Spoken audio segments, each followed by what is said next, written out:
Hello and welcome back to Particular Pixels. I'm Xiaoling, and in this video I'll be talking about my impressions of some of the alternatives to Trackhat. For those of you who don't know, Trackhat is a premium head tracking solution that's been around for quite some time and is used in flight sims, space flight sims and various driving sims in games that support head tracking at least. It replaces the need to use the hotkeys or mouse to look around the cockpit of aircraft and cars, which if you do play these types of games is quite a significant quality of life change. It works by tracking the movement of the head using an infrared camera and clips with LED lights attached to your headset. The issue is that getting the Trackhat setup can be extremely costly, and the head tracking unit they sell is both wired, which is inconvenient, and breaks extremely easily. I used to own a Trackhat with a Trackclip Pro back in 2012, and even back then it was already expensive.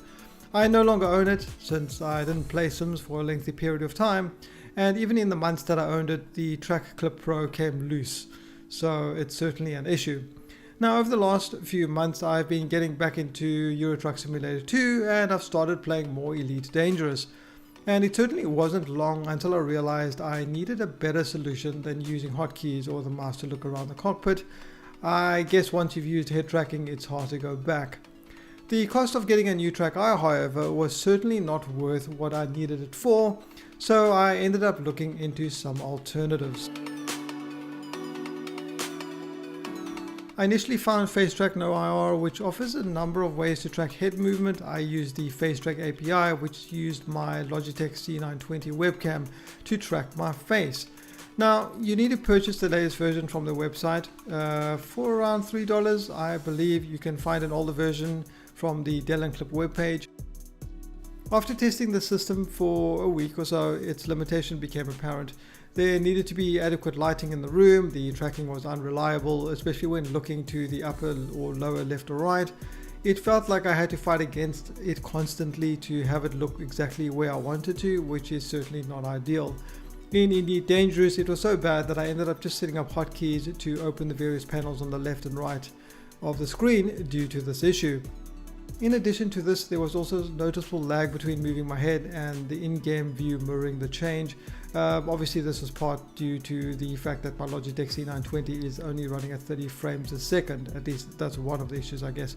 And if you happen to wear glasses, it seems it has issues tracking your face at all, which is what happened to a friend of mine who was trying to play ETS2. He had to remove his glasses before it actually detected his face. Needless to say, it wasn't too long before I decided to do more research to see if there was an actual alternative, an actual reliable alternative to Trackhat that was not cost prohibitive.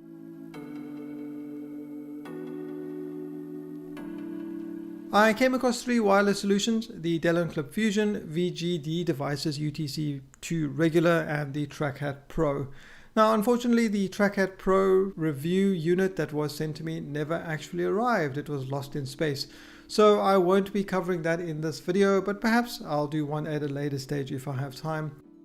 I want to start off by giving a huge shout out to both Delanclip and VGD Devices for sending me review units and their willingness to partake in this comparison video, and also enduring with my hundreds of questions. Now both of these units are going to require a modded PS3 camera, which is set up to only receive infrared light. If you already own a Trackhat camera and you just need a replacement for the Trackclip Pro, these devices will work flawlessly. They are certainly more robust and they are also all wireless, which is a great bonus. The PS3 camera itself uses USB and is mounted on top of your main monitor. The difference between the Trackhat camera, which will set you back around $149, and that's excluding shipping, and the modded PS3 camera, which is going to set you back around £17, and that's including shipping, is really not that much, to be honest. Well, not so much as to justify the price difference. The Trackhat camera runs at 120 frames a second versus the 75 frames a second of the PS3 camera, so certainly there's going to be less latency with the Trackhat camera, but both cameras sit at 640 by 480 resolution. The only thing I'm not entirely sure of is the difference between the FOV on each. I would have liked to have done a comparison between the two, but unfortunately that has not been possible in this video. The software that comes with TrackIR is certainly more robust and easier to use than setting up FacetrackNoir or the free alternative of OpenTrack, but you can get the same results in the end, and once you've set up the curves for each game, it's very unlikely that you are going to need to fiddle with it anymore. To be completely honest though, I find it hard to tell the difference while I'm playing, and if there is a real world difference between the two cameras, it's certainly not very noticeable, at least from my recollection of the TrackIR camera. It's also possible to mod the camera yourself if you are so inclined. You can find instructions online on how to do this. Once the camera is plugged in, you need to load up the CLI test software to make a few tweaks to the sliders to get the best results, changing the exposure and the RGB values and all of that.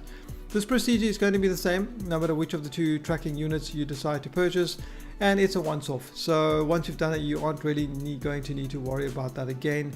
After charging both head units, which take around an hour or two, they are pretty much ready to go. You can load up FacetrackNoir or OpenTrack. You set the tracking method to point track and select the camera you'd like to use. In this case, of course, the PS3 camera. You'll set the frame rate and make sure that the resolution is set to 640 by 480. Once that's done, you'll need to adjust a few other settings depending on which of the head tracking units you have decided to get. The threshold slider needs to be adjusted and the tracking tested to find the best sweet spot for each headset, as well as the calibration. The Delanclip Fusion requires no further adjustment outside of that.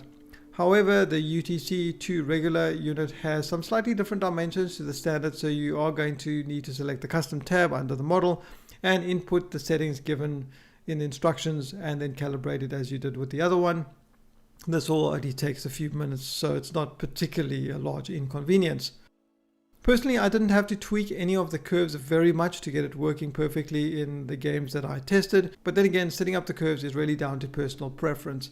How fast and how far you want it to track when you move your head. You may want to have different setups for different games, but that's as easy as having a separate profile and tweaking it until you find something that you are comfortable with. And that's pretty much it. To be honest, it's hard to find fault with either of them. They both work perfectly when set up correctly. They are incredibly responsive and don't lose tracking within normal gaming parameters. It's a giant leap from using face tracking, most certainly. It's intuitive and I didn't have to fight against the camera to get it to look where I wanted to.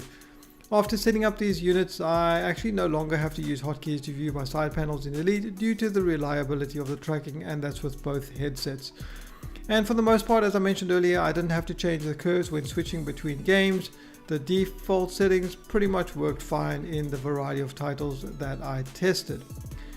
Now, if you already own a TrackIR camera, both these units are a great replacement for the wide, easily breakable Trackclip Pro, which cost I believe around $35, and it'll work with the TrackIR software as well, with no additional tweaking necessary.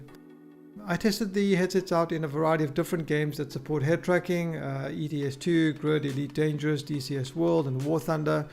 However, I do want to say though, I've not played DCS or War Thunder very much. I purely use them to test the tracking. The games I played the most, since they were my favorite sims, are Euro Truck Simulator 2 and Elite Dangerous, and both units performed exceptionally well in all my time testing them. So whether I moved my head slowly or fast, the tracking remained accurate and responsive in pretty much all directions. The one issue with both units, and I suspect this is an issue with all head tracking units, is the up and down movement. I found that in addition to all the setup that I mentioned above, I needed to adjust the angle of the head tracker on the side of my headset, depending if I was using a headband or a headset itself, to find the sweet spot where looking up and down would not cause the lights to cross and result in tracking issues. It's partly a matter of getting used to what the limits are when you're looking up and down on the y-axis, and also setting up the wire curves correctly if necessary, and finding a good distance between you and the screen where the camera is placed. Once this is done, I didn't come across any tracking issues when looking up and down with both headsets in Elite Dangerous, even in frantic dogfights that required me to look all around the cockpit. However, if you've not set up the PS3 camera correctly, or the point tracker settings are not optimal, or you move outside of the range of the camera, which under normal circumstances certainly shouldn't happen, at least from my experience, you are going to experience some really strange tracking oddities which result in what seems like a stutter. Now in these situations, if you get too close to the camera, the Delanclip Fusion has a tendency to lose tracking far sooner than the UTC unit. But on the other hand, if you get too far back from the camera, the UTC unit starts to have issues maintaining tracking when you're turning to the left, which the Delanclip does not. Now, just to reiterate, I never came across any of these issues during my normal playing. I had to go out of my way to create these problems. Also, lighting doesn't really play much of a part in whether the tracking works or not, since both units are using infrared. So you may be asking, if both these units are great, which one should you choose? Well, that's going to depend on what you're looking for in a headset. The Delanclip is a larger and heavier unit than the UTCII Regular, but in my opinion, I think it looks more sleek and more refined. The charging light on the Delanclip is a little bit harder to see than the UTC, especially in a fully lit room. And while this is a minor issue, I thought it was worth mentioning. More of an issue though is the battery life. The Delanclip Fusion is around 8 hours compared to the UTCII Regular's 11 hours. And the UTCII comes packaged with a USB charging cable and the Delanclip does not. So that's an additional cost. And while it's not a large additional cost, it adds to what I think is already a significantly more expensive package than the UTCII Regular. The Delanclip Fusion does, however, come with a 2-year warranty versus the UTCII Regular's 1-year warranty. The one caveat with the UTCII Regular is that you can only buy the headset there. You will have to source the PS3 camera from somewhere else, so either from the Delanclip website or the Trackhat website. In my opinion, if budget is an issue, the UTCII Regular is the unit to get, despite the inconvenience of having to buy the PS3 camera at one of the other websites, because the cost of getting the full kit is quite a bit less. So here's a breakdown to put things into perspective. All of these kits contain the head tracking unit, the PS3 camera and the mount for it, as well as a USB charging cable. For the purposes of this video, I'll only be talking about wireless solutions offered by these manufacturers. So you can see here the Delanclip full kit comes to around £92.86 or $120.52. Keep in mind also the exchange rates might have changed by the time you guys are watching this video.